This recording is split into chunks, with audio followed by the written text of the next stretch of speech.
Okay, we'd like to welcome Chris Kirk into the interview room here at the Sentry, our defending champion. Chris, welcome back to Kapalua. If we can get some thoughts on being back.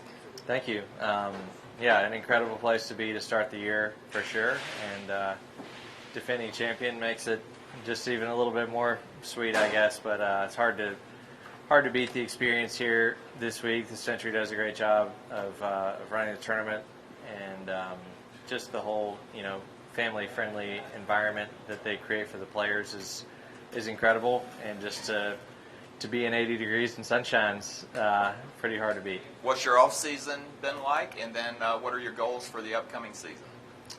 Off season was great. I haven't played a whole lot of golf. I've only played 2 events since the Tour Championship, but really enjoyed my fall, enjoyed my time at home with my wife and kids, and yeah, it was just having that bulk time at home with my family was really an incredible experience, and definitely made a lot of memories that we'll have for a long time.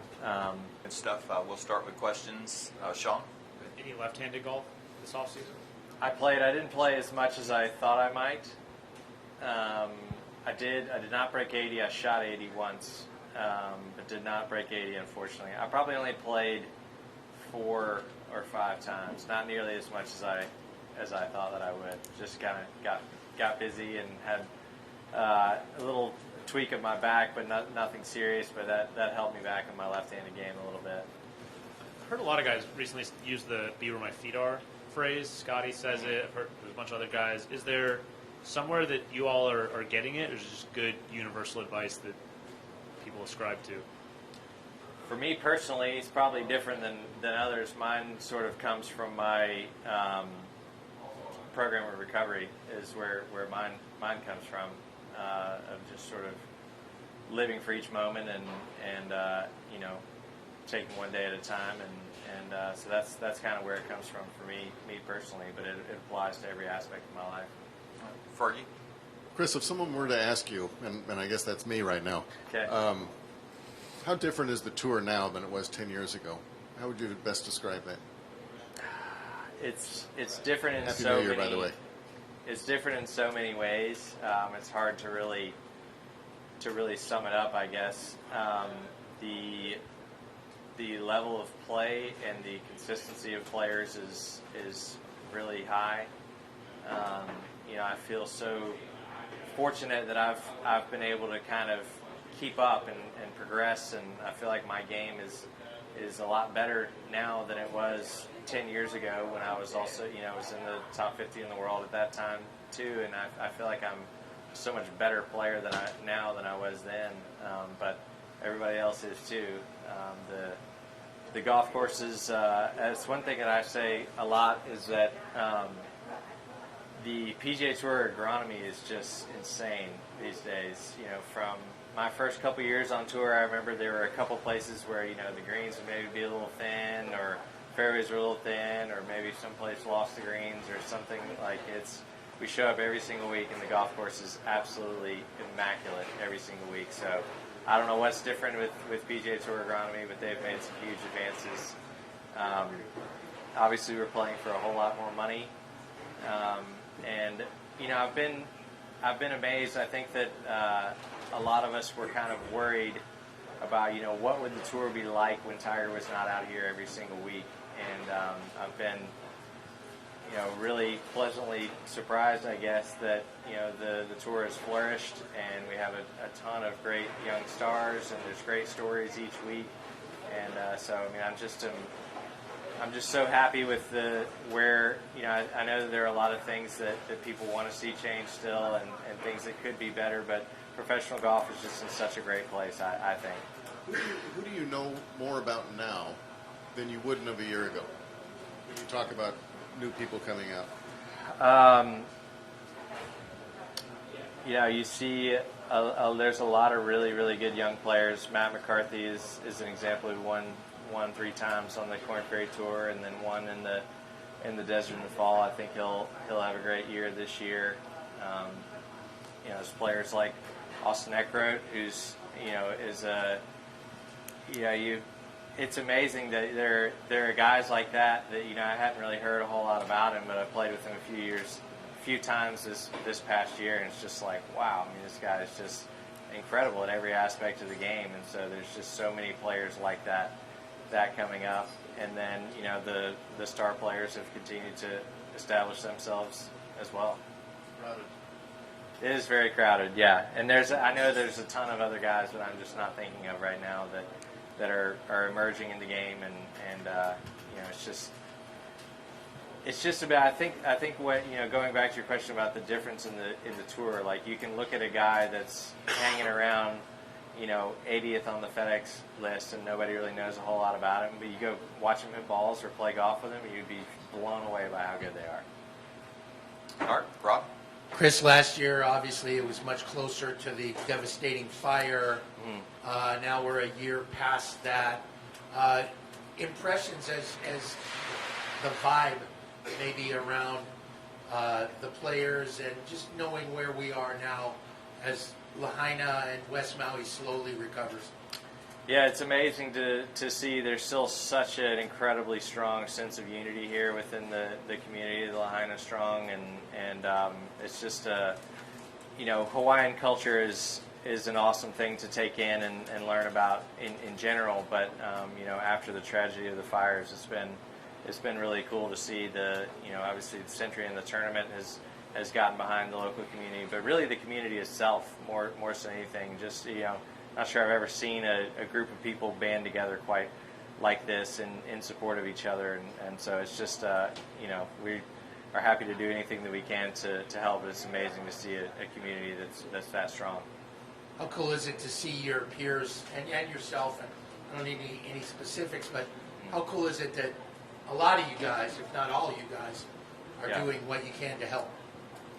Yeah, well, this is a special place for us. Anybody that's played this tournament is going to have some incredible memories from this week, you know, whether it's golf or otherwise, you know, with your family or whatever it may be. Just getting the opportunity to come here to Maui and experience it and play in this golf tournament is so amazing. So I think that probably has a lot to do with it, why people want to help so much, and why players want to support this community that's been so good to us. Last question. You got to do the tree planting yesterday? Yeah. And, you know, when this tournament is very conscious of the conservation, the watershed. How cool is it for you to be a little bit of a part of that yesterday and maybe in the future? Yeah, it was a really cool event doing the tree planting, and again, like I was saying, just getting a little glimpse into Hawaiian culture there with things like that is really cool, and just getting to see the way that people take care of, you know, not only take care of each other, but take care of the environment here and in their homeland and their local environment is really inspiring to see. Okay. Adam? Just following up, what was an example of something you've seen of how the community here is banded together since the fires? I think it's just I just feel this like general sense of community, of everybody coming together. You see it everywhere with the way people speak to each other, and, you know, whether it's billboards or signs or stuff on TV or whatever it may be. Just it's more of a feeling, I guess, than any specific events that I'm talking about. You know, obviously, people are donating, people are getting out and helping others rebuild and that type of thing. But it's really just that feeling and that sense of unity that is very obvious. I'm sure you've seen it too. Having won here last year to kick off the season, how do you view the whole season for yourself? How do you look at it? There were a lot of really great things that I did last year, and there were a lot of things that I would have liked to have been a lot better. You know, but I think that if you had told me starting off the year that I was going to win a signature event and make the Tour Championship and have a solid year in the majors, you know, I would have been really happy with that. And so, looking forward to this year, it's you know, much of the same process that got me into a good year last year. You know, I think that when I look at it statistically, I had a really great year last year and didn't putt very well. You know, I had some weeks where my putting was great, but that's something that I'm still working on, trying to find is a little bit more consistency with the putting. And I think that if I can take care of that and continue on the path that I am with the rest of my game, it should be another great year. When's the last year you felt happy with your putting? That's a good question. For the whole entire year, maybe never. I don't know. I mean, it's been an interesting thing for me because I've had, when I do putt well, I putt extremely well. And so the weeks where I have good putting weeks, the stats will show that they're through the roof good. It's just a matter of how often those come.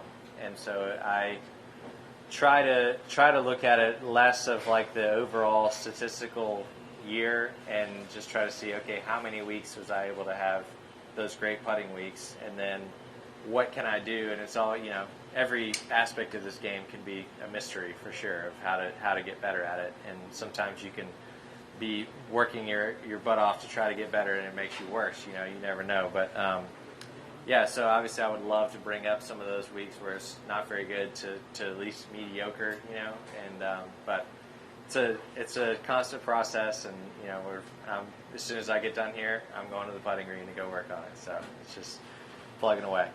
Okay, I'm going to rephrase because I think your answer is very honest and perfect, actually. But what was the last year where you felt like, my putting isn't the biggest thing I need to work on, or something at some other part of the game? I mean, I putted pretty good in 2023. I think. I don't remember what my stats were. They probably weren't in the top 20 or anything like that, but they were pretty solid. And I don't know. I'd have to look back at the numbers, but I don't feel like it's been like a glaring thing until 2024 was when I had this. Statistically, it looked a lot worse than some of the other years. Changed putters or gotten a putting coach, done anything to try to rectify it? I this fall, or actually this summer, when it was kind of in the spring when I started really struggling. I started working with David Angelotti this summer. He's at Sea Island, and so we have made some changes. Mostly, you see if you look at my putting from years past, I had very poor posture, and so now he's improved my posture a ton, and a few other mechanics of my stroke.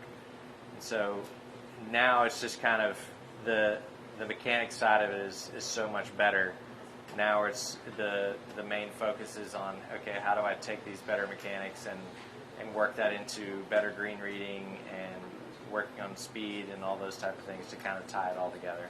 So it feels like, there's been some really good, for example, in the BMW in Colorado to finish ninth that week to make it in the Tour Championship, I putted amazing that week.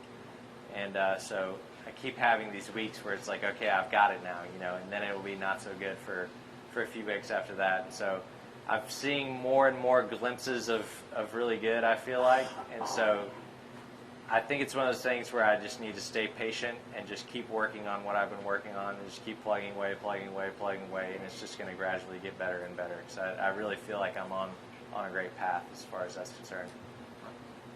Doug? What was your favorite win last year that wasn't your own? That's a good question. New Year's Day. I don't know. I don't watch a whole lot of golf, so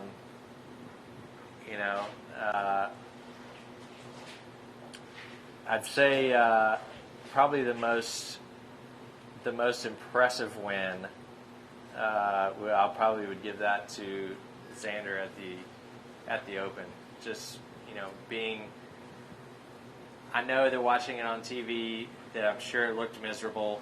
It was cold. It was rainy. It was awful. You cannot accurately describe how horrible it is to play golf in that conditions. And so to play as well as he did was just. I didn't. That was the one where obviously I have a lot of confidence in myself. I believe in my game. I'm a top 50 player in the world. I watched that and was like, there's no chance in hell I could do that. That was insane to play that. And Scotty played, pretty much just as good. But to play that well in those conditions was mind blowing.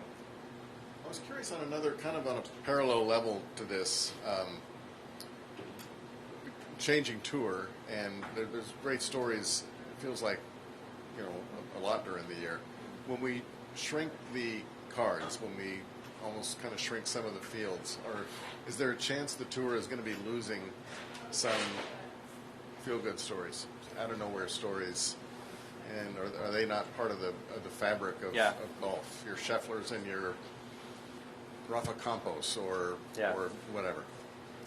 I guess that's possible. I haven't really thought about it that way. You know, I mean, I don't think that changing that from one perspective is like the great players make it.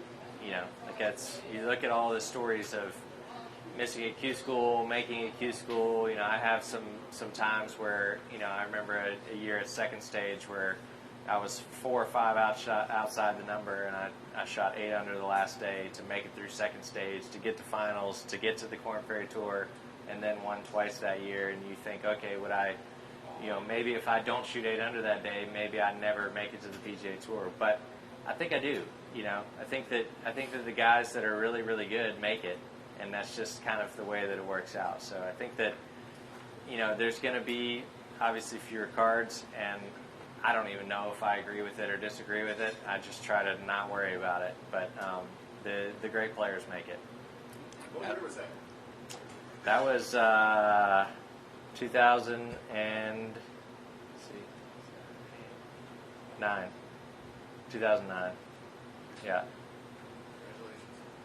Yeah, so funny, so side note to that, so you look at how important those, I remember I played that final round, I played with Jason Kokrak and Chris Nallen. You remember Chris Nallen? He played at Arizona. Chris Nallen shot 7 under, and I shot 8 under, and we both made it. And it felt like, you know, just this here we go kind of moment. Jason Kokrak shot like even or something like that and missed. And so you think that, you know, if you follow the story of like, okay, that was the thing that changed your career, you would think that Chris Nallen and I both make it and Jason Kokrak doesn't. But those two ended up flipping. Chris Nallen didn't make it as a pro, and Jason Kokrak, it just took him an extra year or whatever. So the good players find a way. I'm just curious, did you have a course that you would sneak onto as a kid? No.